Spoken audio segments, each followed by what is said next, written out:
Cette vidéo que vous voyez là, c'est celle du lieutenant-colonel Pascal Tigri qui appelle le soutien de soldats, de Béninois, désireux de soutenir sa cause, lui et les soldats, et demandant également à la France de se tenir loin à carreau de ce qui se passe. Béninois, bonsoir. Je suis le colonel Tigri Pascal. Depuis ce matin, nous avons lancé une opération qui consiste à libérer le peuple béninois de la dictature de Patrice Talon et des libertés qu'il a longtemps arrachées au peuple béninois. Nous vous invitons à un soutien massif de notre action et nous appelons le gouvernement français à ne pas du tout s'initier dans les affaires intérieures de notre très cher pays, la République du Bénin. Comme quoi, l'idée selon laquelle le pouvoir béninois a repris les dessus dans le combat ou dans les combats n'est pas réellement totalement vrai. Entre réaction, comportement, propos, vérité, dans cette vidéo, nous allons revenir sur ce qui s'est passé ces dernières 24 heures au Bénin. Qu'est-ce qui, à la réalité, a motivé cette action et qu'est-ce qui se passe aujourd'hui? Dans cette vidéo, nous allons sortir des informations qui vont évoluer également dans le temps. Donc là où j'enregistre, il y a peut-être des informations, des données que je ne vais pas mettre dans la vidéo parce qu'on n'a pas celle-là que vous aurez lorsque vous allez la regarder. Mais dans les commentaires, nous allons signifier les nouvelles informations qu'on aura et ensemble, on pourra discuter si vous avez également d'autres informations relativement à celle-ci. Mais qu'est-ce qui s'est réellement passé? Tout a réellement commencé le 6 décembre 2025. C'est hier, avant de voir les acteurs, les militaires à la télévision nationale, que ceux-ci, préparant le coup, ont fait fuiter l'idée selon laquelle un tel mouvement pourrait arriver. Mais restait encore au stade de rumeur. C'est donc dans la nuit du 6 au 7 que certaines sources parlent de mouvements provenant du nord du pays. Donc la rumeur disait déjà que des mouvements provenant du nord du Bénin, l'idée par des acteurs militaires, descendaient vers la capitale Cotonou. Objectif, réaliser un coup d'État. C'est donc dans cette visée, dans cette continuité, que les soldats vont donc descendre jusqu'à Cotonou, la capitale du Bénin. Mais tout va réellement commencer très tôt le matin du 7 décembre, parce que c'est là qu'ils prennent la télévision nationale. Et bien avant cela, il y a une sorte de bataille, pour ne pas dire une première bataille à proprement dit, entre ces militaires, ces putschistes, et les militaires défendant encore la République du Bénin, le président Talon. C'est donc pendant cette confrontation qu'on aura rapidement la prise de la radio-télévision béninoise où les militaires vont faire passer un message selon lequel il y a des revendications qui sont faites et le président béninois est déchu de ses fonctions. Un nouveau militaire d'ailleurs prendra les rênes dans ce qu'ils ont appelé le CMR. Écoutez.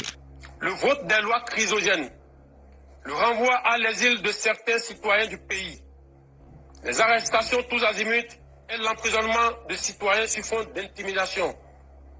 Eu égard de ce qui précède, le comité militaire pour la refondation CMR a décidé 1. La constitution du novembre 2025 est suspendue. Toutes les institutions sont dissoutes. Les activités des partis politiques suspendues jusqu'à nouvel ordre. Les frontières terrestres, maritimes, aériennes du Bénin sont fermées jusqu'à nouvel ordre.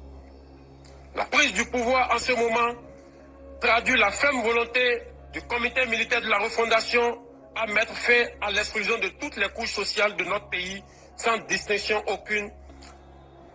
Dans la suite de la transition et de restaurer la cohésion nationale.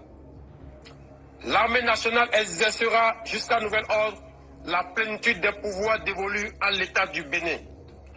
Tous les fonctionnaires du Bénin, tous les travailleurs de nos villes et campagnes, où qu'ils se trouvent, doivent continuer d'assurer normalement leurs tâches quotidiennes avec plus de foi et de discipline. Quant aux vaillantes populations, l'armée les invite à vaquer librement à leurs occupations dans la paix et la tranquillité. À la communauté internationale, le comité militaire de la refondation rassure que les engagements internationaux du Bénin ainsi que les droits humains seront respectés.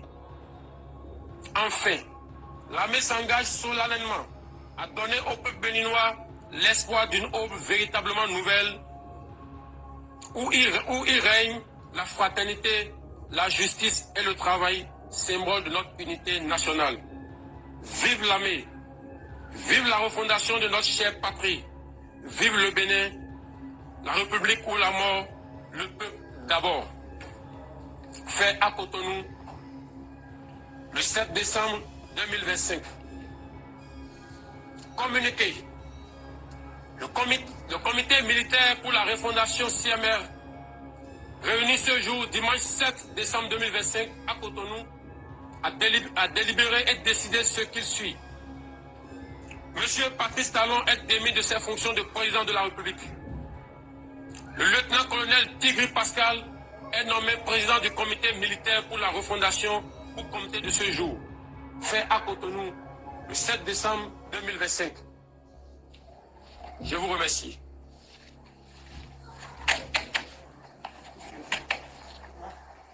C'est donc le lieutenant-colonel Pascal Tigri qui prend les rênes, qui dirige désormais le Bénin, selon ce communiqué. Mais une chose est très importante à signifier, c'est que lorsqu'il sort ce communiqué, il y a déjà ceux qui sont pris en otage à la télévision nationale qui vont commencer à faire des captures, qui vont filmer des séquences à l'insu des soldats qui font les discours. Regardez là par exemple, où ils sont en train de parler entre eux l'un des dialectes béninois, mais en train également de mettre en place le cordon de sécurité à l'intérieur et tout ce qui doit se passer par la suite. Une partie de leur plan, de leur projet est donc écoutée et filmée directement. Écoutez, regardez. Je vous remercie.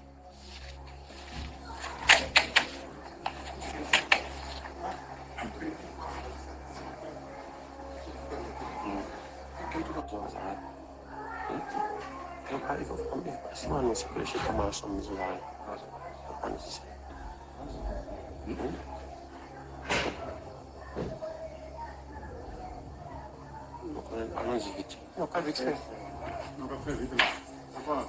Et les gars, quelqu'un les suit. Il faut les suivre. Il n'est pas avec nous. Il faut suivre-les. Suivez-les, les gars. Si vous ne les suivez pas, ils vont nous échapper.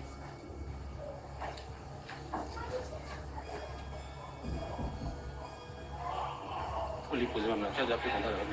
C'est bon, j'ai déjà quelques fois comme ça. Mettez ça sur le lait. En même temps, c'est qu'il n'y a pas pause. Venez en même temps, venez. Dès que c'est bon, donnez le temps. Mettez ça sur le lait. Le lait. C'est donc M. Pascal Tigri, le lieutenant-colonel, qui va prendre les rênes du Bénin dans le cadre du CMR. Mais la question qu'on se pose, c'est de savoir comment est-ce qu'ils comptent le faire, d'autant plus qu'ils n'ont pas encore renversé M. Patrice Talon, le président du dit pays. À la réalité, l'objectif était simple. Mettre la main sur la télévision et à partir de là, rallier le maximum de personnes, donc de soldats, à leur cause selon lesquelles toutes les revendications ne sont que politiques. En ce sens où tout ce qui est signifié par les soldats ne représente pas les fondements qu'on a toujours connus, qu'on connaît, qui légitiment ou conduisent à la réalisation d'un coup d'État. C'est pourquoi, à partir de cet instant, de nombreuses questions se posaient. Celle de savoir, est-ce qu'il n'y avait pas un acteur politique, par exemple, qui soutenait les 10 putschistes. Le Bénin se trouve dans un contexte où il doit avoir très bientôt, en avril 2026, l'élection du président de la République. Et pour cette élection, il y a des candidatures qui ont été déposées. Et l'une des candidatures très importantes a été rejetée, en l'occurrence celle des démocrates. Nouveau parti, ou du moins nouveau nom de l'ancien parti de M. Yahi Boni, ancien président du dit parti. Ce candidat-là qui pouvait être le véritable contrepoids, qui pouvait empêcher la victoire du candidat plébiscité, encensé, avancé, proposé par M. Patrice Talon, qui lui est sortant, son ministre de l'économie. Celui-là qui pouvait faire le contrepoids a vu sa candidature rejetée. Donc ce facteur pourrait donc expliquer quelque part l'action des militaires. Mais non, il ne faut pas aller très rapidement parce que c'est un détail qui est explicatif peut-être, mais n'est pas réellement à la base de tout ce qui est dit. D'autant plus que dans les explications qui sont données par les militaires, il y a plusieurs revendications qui sont faites. Concrètement, revenons aux faits, il faut signifier que la question qu'on se pose, c'est pourquoi est-ce que les soldats n'ayant pas pris ou n'ayant pas arrêté le président de la République, donc n'ont pas pris la présidence, vont directement à la télévision pour exposer leur projet. C'est là qu'on s'interroge à la nature de la prise de télévision pendant les coups d'État.